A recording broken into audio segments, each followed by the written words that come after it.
আল্লাহ নিজে দায়িত্ব নিচ্ছেন। রব তোমাকে সিরাতুল মুস্তাকিম দিয়ে দিবেন। এক আয়াতে আল্লাহ তিনটা নিয়ামত দিবেন, বলছেন রহমত, ফদল, হেদায়েত। আল্লাহু আকবার। ইমানের পথে যদি অটল অবিচল থাকে, এই জন্য বলা হয় ইমানের পথে অটল অবিচল থাকা অত সহজ নয়। আবেগ সে তো হঠাৎ আগুন, একটু তাপে জ্বলবে দ্বিগুণ, সেই আবেগের মায়ায় পড়ে হয়তো জীবন দেওয়া যেতেও পারে। কিন্তু শপথ নিয়ে খোদার পথে জীবন রাঙানো নয় তো সহজ, তুমি মানো কি?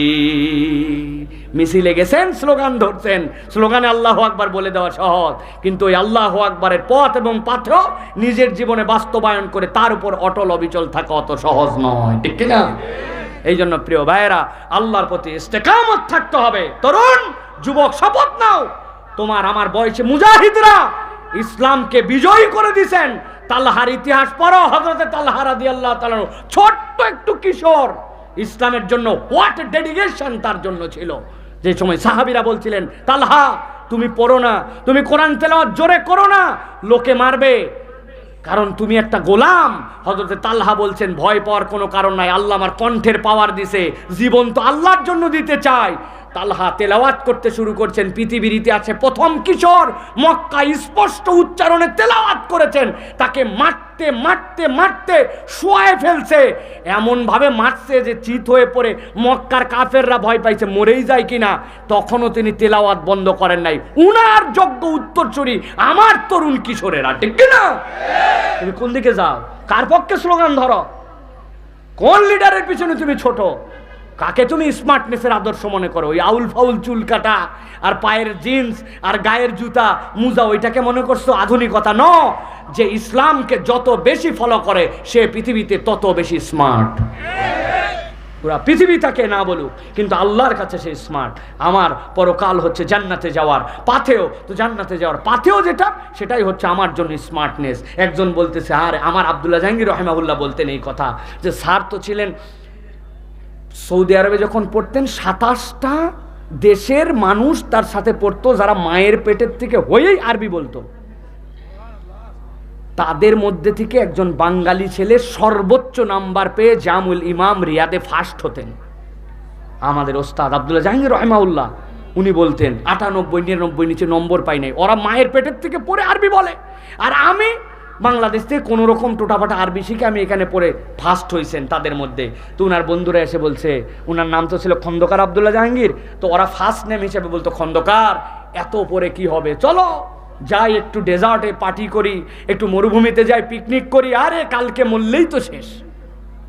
কথা ঠিক কিনা? ঠিক। স্যার বলতেন, একদম দোস্ত তোমরা যা বলছো কথা ঠিক, কালকে মরলেই তো সব শেষ। অতএব আমাদের কিছু আনন্দ ফুর্তি করা দরকার। তবে আমি অত দূর পড়ি না যে বাই চান্স যদি আগামীকাল বাইসে যায় তাহলে যেন আফসোস করা না লাগে। আমি ওরকম পাগলা পড়াও পড়ি না যে কালকে মরে গেলে সব শেষ, একদম সব বাদ দিয়ে কালি পড়লাম। কিন্তু যদি কালকে বেঁচে যাই তাহলে অন্ততপক্ষে আফসোস যেন করা না লাগে, ওটাও তো আল্লাহর উপরে। অতএব ওইটুকু আমি পড়ি। আমি এটার দ্বারা বুঝাতে চাচ্ছি প্রিয় ভাইরা, আপনি দুনিয়াকে একবারে বাদ দিয়ে দিবেন, একবারে সুফি সাধক হয়ে একবারে জঙ্গলে চলে যাবেন, নামাজ রোজা কালমা ছাড়া আপনার কোনো কিচ্ছু থাকবে না। না, আপনার সব থাকবে, কিন্তু আপনার আখিরাতকে সামনে রেখে সব কাজ থাকবে। তাহলে আপনার দুনিয়াও সুন্দর, আখিরাতও সুন্দর, ঠিক না? এমন কাজ করবো না যে আগামীকালকে মরে গেলে ধরা খাইয়ে যাব। আবার এমন পড়াও, এমন দুনিয়ার মধ্যেও একদম ব্যস্ত হয়ে যাব না যে বাই চান্স আগামীকালকে বেঁচে গেলেও আবার মানুষের কাছে ভিক্ষা করে খাওয়া লাগবে না। কিন্তু দুনিয়ার টার্গেট কখনো দিলের মধ্যে ঢুকে যাবে না। দুনিয়া থাকবে, কিন্তু আখিরাতকে টার্গেট করে দুনিয়াকে অর্জন করতে হবে, ঠিক না প্রিয় ভাইয়েরা? তাহলে আল্লাহ বলছেন, আমি তোমার জন্য অবশ্যই ওয়াদা করতেছি, তোমাকে অনুগ্রহ দিয়ে দেব। সর্বশেষ আজকের যেটা আল্লাহ বলছেন, আমার বান্দাকে আমি কি কি নিয়ামত দিব? জান্নাত দিব, হেদায়েত দিব, আলো দিব, আমার বান্দাকে রহমত এবং ফদল দিব। সর্বশেষ আল্লাহ বলছেন, আমি ওয়াদা করলাম আমার বান্দা থেকে ভয় এবং দুশ্চিন্তা দূর করে দেব। সুবহানাল্লাহ বলেন, আরেকটু জোরে বলেন, আরেকটু হিম্মত করে বলেন, আওয়াজ দিয়ে বলেন। আল্লাহ বলছেন, ইন্নাল্লাযীনা আমানু وعملوا الصالحات وأقاموا الصلاة وآتوا الزكاة لهم أجرهم عند ربهم ولا خوف عليهم ولا هم ইয়াহজানুন। আল্লাহ রাব্বুল আমিন বলছেন ও দুনিয়ার মানুষ, ইন্নাল্লাযিনা আমানু, যারা ঈমান আনবে, ওয়া আমিলুস সলিহাত, ঈমান আনার পরে নেক কাজের মধ্যে প্রতিযোগিতায় লিপ্ত হয়ে যাবে, ওয়া আকামুস সালাত, সালাত প্রতিষ্ঠার আন্দোলন তাদের মধ্যে থাকবে। অনেকেই বোঝে না সালাত প্রতিষ্ঠার আন্দোলন মানে কি। 40 সেকেন্ডে বুঝে নেন।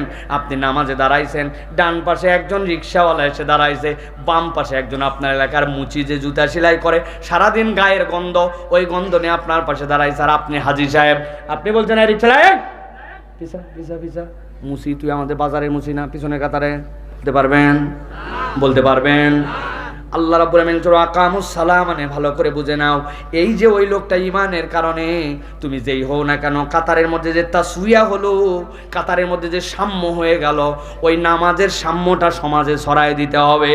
টাকা পয়সা কম বেশি, পজিশন কম বেশি থাকবে, কিন্তু মানুষের মৌলিক অধিকার পাওয়ার ক্ষেত্রে, ইনসাফ পাওয়ার ক্ষেত্রে, বিচার পাওয়ার ক্ষেত্রে, চিকিৎসা পাওয়ার ক্ষেত্রে, ঘর পাওয়ার ক্ষেত্রে, খাদ্য পাওয়ার ক্ষেত্রে দুনিয়ার কোনো মানুষের মধ্যে ভেদাভেদ থাকবে না। আল্লাহ বলছেন যারা ঈমান আনার পরে নেক কাজ করে, ও আকামুস সালাহ, আল্লাহর জমিন আল্লাহর বিধান দেই, তাসবিহ হোক, এই আন্দোলনের সাথে যারা যুক্ত হয়, ও আতুজ যাকাত, আর যদি সম্পদের মধ্যে যাকাত ফরজ হয় যাকাত আদায় করে দেয়, লাহুম আজরুহুম ইনদা রাব্বিহিম, আল্লাহ বলছেন তাদের যে অবদান, এই অবদানের জন্য আল্লাহর কাছে তাদের তো প্রতিশ্রুতি উজরত আছেই। আল্লাহ বলছেন সাথে সাথে দুইটা নিয়ামত আমি তাদের জন্য দিয়ে দিব, ওয়ালা খাউফুন আলাইহিম ওয়ালা হুম ইয়াহজানুন। আল্লাহ বলছেন তাদের কোনো ভয়ও নাই, তাদের কোনো দুশ্চিন্তাও নাই। সুবহানাল্লাহ। এই গ্যারান্টি দিবেন কে? গ্যারান্টার কে? তাহলে দুনিয়ার মানুষ আর ভয় করবে কেমনে? দুনিয়ার মানুষের ভয় পাওয়ার কোনো উপায় নাই। বলবেন হুজুর কুত্তা একটা আমার কাছে গেউ গেউ করে আসছিল, আমি তো ভয়ে শেষ, তাই না? কুত্তা যদি আপনাকে ডিস্টার্ব করে, আল্লাহ আশরাফুল মাখলুকাত বানাইছেন আমাদেরকে, অনেক সময় রাস্তায় চলতে কুত্তা একটা দৌড়া এসছে, আপনি ভয় পেয়ে গেছেন, তাই না? মানুষ, হিউম্যান সায়েন্স, তারা এটা গবেষণা করে বের করেছেন, আশরাফুল মাখলুকাত তো আমরা। কুকুর যদি ডিস্টার্ব করে আপনি স্ট্যাচু হয়ে যাবেন, একদম চুপ করে, নো মুভমেন্ট, চোখ পর্যন্ত সুযোগ থাকলে বন্ধ করবেন, আর পালপিটিশনটা স্বাভাবিক রাখার জন্য চেষ্টা করবেন। আপনার পাল স্বাভাবিক 70 থেকে 75-এর মধ্যে চলে, কিন্তু আপনার কুত্তা ধাবড়াইছে কামড়ের ভয়ে, আপনার পালপিটিশন হয়ে গেছে 120। কুকুরের আল্লাহ এমন জ্ঞান দিছো, কাছে এসে দেখে ধুক ধুকটা জোরে না আসতে, যদি দেখে আসতে আর এই লোক স্বাভাবিক, ওর ক্ষমতা নাই, আল্লাহর যোগ্যতা দেয় নাই আপনাকে কামড় দিবে, আপনার ভয়ের কারণে আপনি ওর কামড় খান। আপনি যদি দিল ঠিক করতে পারেন তা আপনি গেইনার। এই বুদ্ধিটাও আল্লাহ বান্দাকে দিয়েছেন। সুবহানাল্লাহ বলেন। আলা খাউফুন আলাইহিম ওয়ালা হুম ইয়াহজানুন। বেটা ওইখান থেকে কেমনে বাঁচবে এই জ্ঞানও তোকে দিছে। বাঘ এত শক্তিশালী, বাপরে বাপ, কিন্তু ওই বাঘ কেমনে কয়টা আছে বনের মধ্যে গুনে বের করে কারা? এই মানুষ বের করে। কেমনে? আগে বের করতো ওল্ড পদ্ধতিতে, বাঘের প্যাড দেখতো যে এই প্যাডগুলা ছাপ পড়ছে কতগুলা, পরে দেখছে ভুল হয়, কেননা প্যাডের মধ্যে মানুষের মতো এরকম ওদের ছাপ নাই, মাপ আছে, ছাপ নাই, কিন্তু ওইটা ভেজা মাটি, শক্ত মাটি, নরম মাটি, বর্ষার মাটি, উমুকের মাটি পড়লে আলাদা হয়, এক ভাগ দুইবার গোনা হয়ে যেত। অতঃপর বিজ্ঞান আবিষ্কার করেছে এখন আধুনিকভাবে যে প্রত্যেকটা বাঘ ক্যামেরা ফিট করে দিয়ে তাদের গায়ের ছবি নেওয়া হয়। পৃথিবীতে কোনো বাঘের গায়ের যে ডোরা দাগ একটার সাথে আরেকটার মিল নাই, ওইটা কম্পিউটার অ্যানালাইসিস করে মানুষ বের করে ফেলতে পারে নিখুঁতভাবে বনের মধ্যে কয়টা বাঘ আছে। বাঘ দেখতে শক্তিশালী, কিন্তু ওকে কাবু করার বুদ্ধি সব মানুষের, ঠিক কিনা? ফালা খাউফুন আলাইহিম ওয়ালা হুম ইয়াহজানুন। আল্লাহ বলছেন দুনিয়া আখিরাতে তোমাকে রব্বুল আমিন দুশ্চিন্তা মুক্ত করে দিবেন। খালি 4টা বিষয়ের শপথ আল্লাহর কাছে দিয়ে রাখো, ঈমান, আমলে সালেহ, আর তোমার সালাত প্রতিষ্ঠিত করো, তোমার হুকুম মতো যাকাত, যেটা তুমি যাকাত আদায় করে দাও। আল্লাহ বলছেন রব্বুল আলামিন তোমাকে দুনিয়া আখিরাতে দুশ্চিন্তা মুক্ত করে দিবেন। তাদের দুশ্চিন্তা যায় না, হিসাব মিলাই দেখেন এর মধ্যে কোনোটার গড়বড় আছে, কোনোটার গড়বড় আছে। আল্লাহ আমাদেরকে আল্লাহ রাব্বুল আলামিনের প্রতিশ্রুতি এই নিয়ামতগুলো আমাদের জীবনে আল্লাহ রাব্বুল আমিন পাওয়ার মতো ব্যবস্থা করে দেন, বলেন আল্লাহুম্মা আমিন। আল্লাহ রাব্বুল আমিন, আল্লাহ রাব্বুল আলামিনের ওয়াদাকৃত এই সকল নিয়ামতের হকদার আমাদেরকে দুনিয়া আখিরাত আমাদের পরিবারকে করার তৌফিক দেন, বলেন আল্লাহুম্মা আমিন। কতগুলো প্রশ্ন আসছে, 5টা প্রশ্নের উত্তর দিয়ে শেষ করে ফেলবো, অনেক রাত হয়ে গেছে, 12টা বেজে গেছে। আপনাদের এই যে 1-1.5 ঘন্টায় ভাইগুলো দাঁড়ায় আছে, সুবহানাল্লাহ বিহামদি। তো যেগুলো প্রশ্ন আজকের পাবো না, আগামীকালকের মাহফিলে মাল্টিফ্যাপসে দিয়ে দিব ইনশাল্লাহ। 1 নম্বর প্রশ্ন, আয়না দেখলে কি চেহারার সৌন্দর্য কমে যায়? অনেকেই বলেন বেশি বেশি আয়না দেখা ঠিক না, কতটুকু সত্য? প্রিয় ভাইরা, কথাটুকু কোরআন হাদিসের দৃষ্টিভঙ্গি অনুযায়ী সত্য কথা নয়, বরং আয়না দেখলে নবী করিম সাল্লাল্লাহু আলাইহি ওয়াসাল্লামের পক্ষ থেকে নির্ধারিত দোয়া আছে, যে দোয়াটা রাসূলুল্লাহ সাল্লাল্লাহু আলাইহি ওয়াসাল্লাম আমাদেরকে শিখিয়ে গেছেন। আপনি আল্লাহর কাছে দোয়া করবেন, হে আল্লাহ, আপনি আমাকে সুন্দর বানিয়েছেন, অতএব আমার চরিত্রটাকেও আপনি সুন্দর বানায় দেন। আল্লাহুম্মা হাসিন সিরাতি, হে আল্লাহ, আপনি আমার চরিত্রটাকে সুন্দর করে দেন যেরকম আপনি আমাকে দেখতে সুন্দর করেছেন। আপনি বলবেন, হুজুর আমি দেখতে যে কালা, আবার আমি আল্লাহর কাছে বলতেছি আপনি আমাকে দেখতে সুন্দর। আল্লাহ রাব্বুল আলামিন মানুষকে অবয়বগতভাবেই আহসান তাকওয়িম, সবচেয়ে সুন্দর করে সৃষ্টি করেছেন। অতএব আল্লাহকে আপনি বলছেন, আল্লাহ আপনি আমাকে দেখতে সুন্দর বানিয়েছেন, অতএব আপনি আমার চরিত্রটাও সুন্দর করে দেন। এই দোয়াটা পড়লে আয়না দেখাও হবে, আল্লাহর কাছে একটা দোয়া চাওয়াও হবে। অতএব আয়না দেখলে চেহারার সৌন্দর্য নষ্ট হয়ে যায়, কথাটি ভুল, কথাটির সাথে শরীয়তের কোনো যৌক্তিকতা নেই। আশা করি আপনার উত্তর পেয়েছেন। শায়েখ 2025 বা 2026 সালে দাজ্জালের আবির্ভাব ঘটবে কি? আমি কেমনে বলবো ভাই? 2025 বা 2026 সালে দাজ্জালের আবির্ভাব ঘটবে কিনা এটা কেমনে বলবো আমরা ভাই? দাজ্জাল আসার জন্য রাসূলুল্লাহ সাল্লাল্লাহু আলাইহি ওয়াসাল্লাম যে কারণগুলো বর্ণনা করেছেন, কিয়ামতের আলামত বর্ণনা করছেন, ওই আলামতের একটা হচ্ছে যে দাজ্জাল উদিত হবে। সেই দাজ্জাল উদিত হওয়ার পরে ঈসা আলাইহিস সালাম এই যে সিরিয়ার যে দামেস্ক, যেই মসজিদ উমাইয়া মসজিদ যেটা, এই মসজিদের এই জায়গায় তিনি নামবেন। এরপরে তাকে ওই যে বাইতুল মুকাদ্দাসের রাস্তায় নির্ধারিত জায়গায় নিয়ে যে তাকে হযরত ঈসা আলাইহিস সালাম হত্যা করবেন। এরপরে সমগ্র পৃথিবী ইসলামের আলোয় আলোকিত হবে। মুসলমানদের সবচেয়ে বড় তখন অস্ত্রের নাম হবে যে লা ইলাহা ইল্লাল্লাহু আল্লাহু আকবার। মুসলমানরা এই ধ্বনি পড়লে তখন বাইজেন্টাইন সহ অন্যান্য সাম্রাজ্য যেগুলো আছে সেইগুলার প্রাচীর ভেঙে পড়ে যাবে, সেইগুলা এই তাকবীরের ধ্বনিতেই তখন তারা কুপকাত হয়ে যাবে, আবার একটা ইসলামের স্টেট পুরো পৃথিবীতে ছড়ায় পড়বে। সুতরাং এর আগে আছে পরে আছে। আপনাকে আমি কেমনে বলি ভাই 2025 সালের 21শে ফেব্রুয়ারি দাজ্জাল আগমন করিবেন? এগুলো বলার কোনো মানে আছে ভাই? না। এই প্রেডিকশনগুলোর ক্ষেত্রে আমাদেরকে সতর্ক অবলম্বন করতে হবে। নবীজি যেইগুলা নাসসান সরিহান, যেইগুলা স্পষ্টভাবে সরিহ নস দিয়ে নবীজি বলেছেন, আপনি কেবল ওইটুকুই বলবেন। আর অনুমানগুলা নবীজি যেগুলো গোপন রেখেছেন, আপনি ওইগুলার আকার ইঙ্গিত অনুমানগুলা বলবেন। আপনি ডেট, তারিখ, মাস, উমুক সাল এগুলা ফিক্স করবেন না। এইগুলা ফিক্স করা শরআন এগুলা জায়েজ নাই। অতএব আমরা প্রেডিকশনের দিক থেকে বলতে পারি আসার সময় হয়ে গেছে। আচ্ছা, নবী করিম সাল্লাল্লাহু আলাইহি ওয়াসাল্লাম বলেছেন আমি আর কিয়ামত এই দুইটা নখের মতো। কত বছর পার হয়েছে নবীজি যাওয়ার? 1445 বছর। তাহলে এটা কেমনে হলো? ওইটার ব্যাখ্যা আছে। আল্লাহ রাব্বুল আলামিনের কাছে এই দুনিয়ার 50,000 বছর একদিনের সমান। অথবা আল্লাহ রাব্বুল আলামিন ওই কিয়ামতের দিনে হিসাব করবেন। সুতরাং সব হিসাব আমাদের এইভাবে ডেট তারিখ দিয়ে মিলানো যাবে না প্রিয় ভাইরা। তবে বিশ্বাস করতে হবে দাজ্জাল দাজ্জাল নামেই আসবে, এটার প্রতি ঈমান রাখতে হবে।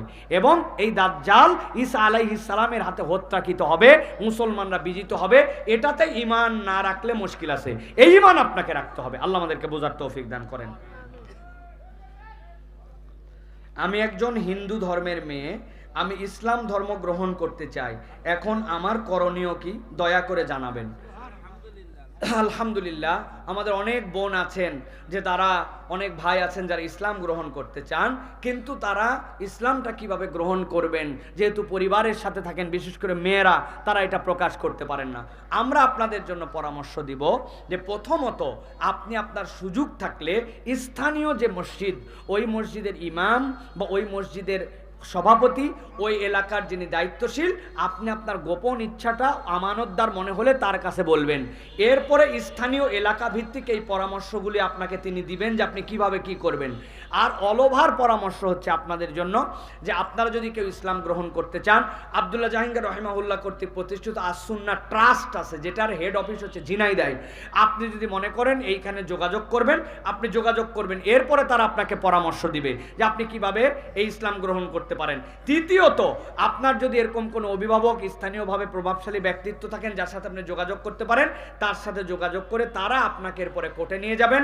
কোর্টে নিয়ে যাওয়ার পরে নির্ধারিত উকিলের মাধ্যমে এফিডেভিট করে আপনাকে এরপরে সুন্দর করে কালেমা শাহাদা পড়ায় আপনাকে ঈমান আনানো হবে। এরপরে সরকারের সেফ জোন আছে, আপনি যদি তার জন্য আবেদন করেন যে আমি একজন মহিলা, আমি কোথায় থাকবো, আমার নিরাপত্তার অভাব বোধ করতেছি, তাহলে সমাজসেবা অধিদপ্তরের অধীনে আপনার জন্য এরকম ব্যবস্থা আছে, আপনি সেখানে থাকতে পারবেন। সুতরাং এইগুলো সবগুলো সিদ্ধান্ত নিয়ে আপনি ঈমান আনবেন। তবে একটা কথা বলবো বোন, আপনি ঈমান আনবেন কিভাবে, এটার থেকে বড় কথা ঈমান আনা জটিল এবং কঠিন কোনো বিষয় নয়। ঈমান আনার পরেও আপনি বেঈমান বাবা মায়ের ঘরে থাকতে পারেন, কিন্তু আপনি আজকে বেঁচে আছেন, কালকে মারা যেতে পারেন, আমরা জানি না কবে মারা যাব। এই জন্য অন্তত শাহাদাটা পাঠ করে ফেলবেন, আশহাদু আল্লা ইলাহা ইল্লাল্লাহ ওয়াহদাহু লা শারীকা লাহু ওয়া আশহাদু আন্না মুহাম্মাদান আবদুহু ওয়া রাসূলুহু। আপনি এটা পড়ে ফেলেন যে আমি সাক্ষ্য দিচ্ছি আল্লাহ ছাড়া কোনো মাবুদ নাই, তিনি এক এবং অদ্বিতীয়, মুহাম্মদ সাল্লাল্লাহু আলাইহি ওয়াসাল্লাম আল্লাহর প্রেরিত রাসূল এবং আল্লাহর আব। এটা যদি আপনি বলেন, আপনার ঈমান আনা হয়ে গেছে, আলহামদুলিল্লাহ। বাকিটুকু যেভাবে বললাম এভাবে আপনি ব্যবস্থা নেওয়ার জন্য চেষ্টা করবেন। সুন্নত না পড়ে শুধু ফরজ পড়ি, যেমন 2 4 4 3 4, অর্থাৎ ফজর, জোহর, আসর, মাগরিব, এশা, এইভাবে নামাজ পড়লে নামাজ হবে কিনা? প্রিয় ভাইয়েরা, কেউ যদি ফরজ নামাজ শুধু পড়ে, নামাজ তো হবে। সালাত যেটা আমাদের জন্য আল্লাহ রাব্বুল আমিনের নির্দেশিত পথের জন্য আমাদের নির্দেশিত, সেইটা হচ্ছে ফরজগুলো, যেইগুলো আপনি সংখ্যা বলেছেন, এইগুলো যদি আদায় করেন ইনশাল্লাহ ফরজের যে হক সেটা আপনার জন্য আদায় হয়ে যাবে। কিন্তু এর সাথে সাথে রাসূলুল্লাহ সাল্লাল্লাহু আলাইহি ওয়াসাল্লামের যেগুলো দায়েমি সুন্নাত ছিল, সুন্নাতে মুআক্কাদা ছিল, যেই 12 রাকাত সুন্নাত নবীজি ছাড়তেন না, ফজরের আগের 2, জোহরের আগের 4, জোহরের পরের 2, মাগরিবের পরের 2, এশার পরের 2, এই 12 রাকাত সুন্নাত নবীজি জান্নাতের দরজা খোলার জন্য বলছেন, এইগুলো আল্লাহর পক্ষ থেকে নিয়ামত, এইটাও আপনি পড়ার জন্য চেষ্টা করবেন। তবে আপনি যদি ফরজটুকু পড়েন, অন্তত পক্ষে আল্লাহর কাছে বলতে পারবেন আমার নামাজ আদায় হয়ে গেছে। অতএব আপনি ফরজ পড়েন। কেউ যদি বলে তুই খালি ফরজ পড়িস, সুন্নত পড়িস না, এই ফরজ পড়ে কি হবে, এই কথাটি ভুল। অতএব আপনি ফরজও পড়বেন, আস্তে আস্তে আপনি সুন্নতগুলো পালন করার জন্য চেষ্টা করবেন। আল্লাহ রাব্বুল আমিন আপনাকে তৌফিক দান করুক। তবে খবরদার, ফরজ ছাড়া যাবে না। পৃথিবীর সকল সুন্নত এক করলে একটা ফরজের সমান হবে না, পৃথিবীর সকল নফল এক করলে একটা সুন্নতের সমান হবে না। অতএব ফরজ ফরজের মর্যাদায়, ফরজ কোন অবস্থাতে ছাড়া যাবে না। লাস্ট আজকের উত্তর, সম্প্রতি বিজ্ঞানীরা দাবি করেছে খুব শীঘ্রই সূর্য পশ্চিম দিক থেকে ওঠা শুরু করবে, তাহলে কি আমরা কিয়ামতের দ্বার প্রান্তে রয়েছি? নবী করিম সাল্লাল্লাহু আলাইহি ওয়াসাল্লামের বর্ণনা অনুযায়ী আমরা শেষ জামানার উম্মতরা কিয়ামতের দ্বার প্রান্ত নিয়েই আমরা দুনিয়াতে এসেছি। কিয়ামতের অনেকগুলো আলামতের মধ্যে একটা আলামত, নবীজির কাছে সাহাবী জিজ্ঞাসা করলেন, ইয়া রাসূলুল্লাহ, কিয়ামত একদম বুঝেই ফেলবো যেটা কিয়ামত হয়ে যাচ্ছে, কিভাবে? নবীজি বললেন, পূর্ব দিক থেকে এমন একটা আগুন আসবে, ওই আগুনটা মানুষকে ধাবড়ায় পশ্চিম দিকে নিয়ে যাবে, মানুষ আগুনের আতঙ্কে পশ্চিম দিকে যাবে। আর যেই সূর্যটা এতদিন পূর্ব দিকে উঠেছিল, ওই সূর্যটা পশ্চিম দিকে উঠবে। এখন যারা বিজ্ঞানী তারা বলতেছেন এই ম্যাগনেটিক যে সার্কেল পৃথিবীতে আছে, এইটার টানাটানি, এইটার সিস্টেমের মধ্যে প্রত্যেকের অক্ষে ঘোরে, কিন্তু সূর্য একটা অক্ষের মধ্যে, একটা ম্যাগনেটিক ফিল্ডের মধ্যে আছে। এখন সেইটা আস্তে আস্তে দিক পরিবর্তন হতে হতে এমন অবস্থা হয়ে যাবে যে অনেক সময় আমরা দুইটা চুম্বক একসাথে রাখার পরে শাট করে এসে লেগে যায়, তার মানে দিক পরিবর্তন করে ফেলে সে। তার উভয় মেরু, উত্তর দক্ষিণ মেরুতে যেরকম তার বিকর্ষণ থাকে, ঠিক একই রকম সূর্যটাও ওই রকম একটা অবস্থায় আসার পরে এইটা উল্টায় যেতে পারে। এটা বিজ্ঞানীদের প্রেডিকশন। কিন্তু এইভাবে হোক বা না হোক, আল্লাহর নবীর কথা আল্লাহর পক্ষ থেকে জেনে ওহী হিসাবে যে কিয়ামতের আগে সূর্য পূর্ব দিকে উঠবে, পশ্চিম দিকে অস্ত যায়, যেরকম এটার উল্টা হবে, পশ্চিমে উঠবে, পূর্বে উঠবে। এখন যদি বিজ্ঞানের এটা মিলে যায়, সেটা হয়, তাহলে হতেও পারে সেটা। সুতরাং এটা হতে পারে, কিন্তু এরকম কিছু ঘটতেছে বিজ্ঞানীরা বলতেছে বলেই সেটা হয়ে যাচ্ছে। কারণ বিজ্ঞানীরা অনেক আজব কাজও করে। পৃথিবীতে একটা কিয়ামত ঘড়ি আছে, ওই ঘড়ির মিনিট বিভিন্ন কারণে তারা সরাতে এখন কিয়ামত ঘড়ি 11:59 গেছে, আর 1 মিনিট আছে। কোন দিন যে ওরা এই দুনিয়ার কিয়ামত ঘড়ি ঘটায় দিবে, কিন্তু কিয়ামতই হবে না। হ্যাঁ, একবার বলছিল শুক্রবারে সব তো আমরা দোয়া দরুদ পড়ে বাঙালিরা খাওয়া দাওয়া করে শেষ, মনে আছে না ভাই? তারপরে তো 10-15 বছর গেল, ডেটও তো ভুলে গেছি আমরা। সুতরাং এই সকল বিজ্ঞানীরা অনেক কথাই বলে, এগুলো সব একবারে বিশ্বাস করে ফেলা অথবা কোরআন সুন্নাহর সাথে এর সাথে একদম হুবহু মিলানো আমাদের কাজ না। নবীজি বা যা বলছেন কিয়ামতের আলামত সেটা হবে, সেটার পর আমাদের ঈমান রাখতে হবে, সেটা এই প্রক্রিয়াতেও হলেও হতে পারে। আল্লাহ রাব্বুল আমিন আমাদেরকে বুঝার দান করুন। সর্বশেষ, শীতকালে কতদিন গোসল না করে থাকা যাবে? ভাই, আপনার গোসল যদি ফরজ না হয় তাহলে আপনি যতদিন ইচ্ছা ততদিনই গোসল করে না থাকতে পারেন। আমাদের এক বন্ধু বলছিল শীতের কালে আমি প্রত্যেকটা বারই গোসল করি। বলছে কিভাবে? বলছে আমি শুক্রবারও করি, শনিবারও করি, রবিবারও করি, সোমবারও করি। বলছে তাহলে তো সব দিনই। বলছে হ্যাঁ, যেই শুক্রবার করি এর পরের শনিবার করি, তারপরের রবিবার করি, তারপরের সোমবার, তাহলে মাসে কয়বার? 4 বার। প্রিয় ভাইয়েরা, গোসল মানব স্বাস্থ্যের জন্য একটা বিশাল বড় নিয়ামত। আপনি মনে করেন গোসল করলে শীত বাড়বে, এটা ভুল কনসেপ্ট। গোসল করলে অনেক সময় শীত কমে যায়, ঠিক কি না? অতএব আপনার যদি গোসল ফরজ হয় তাহলে আপনার দিনে 2 বারও করা লাগতে পারে গোসল। এখন আপনার কি হয় না আমি কেমনে বলবো? আর যদি গোসল ফরজ না হয়, আপনার যদি অস্বস্তি না হয়, দুর্গন্ধ না হয়, শরীয়ত আপনাকে বলে দেয় নাই যে আপনাকে এই তারিখে গোসল করতে হবে। তবে শরীয়ত একটা কথা বলেছে, যেটি হচ্ছে জুমার দিনে গোসল করা অনেকেই ওয়াজিবও বলেছেন। যদিও আমাদের ফিকুল আহনাফ অনুযায়ী এটা মুস্তাহসান সুন্নাত, কিন্তু সাহাবায়ে কেরাম, এক সাহাবী আরেক সাহাবীকে জিজ্ঞাসা করছেন আপনি যে মসজিদে দৌড়ায় দৌড়ায় তাড়াতাড়ি চলে গোসল করে আসছেন, বলছেন না কেন, নবীজি না জুম্মার দিনে গোসল করতে বলছেন, আপনি গোসল না করে কেন আসছেন? তার মানে কমসে কম 8 দিনে একবার কইরেন। আল্লাহ আমাদেরকে বোঝার তৌফিক দান করেন। হাযা মা ইনদি ওয়াল ইলমু ইনদাল্লাহ। সুবহানাকাল্লাহুম্মা ওয়া বিহামদিক।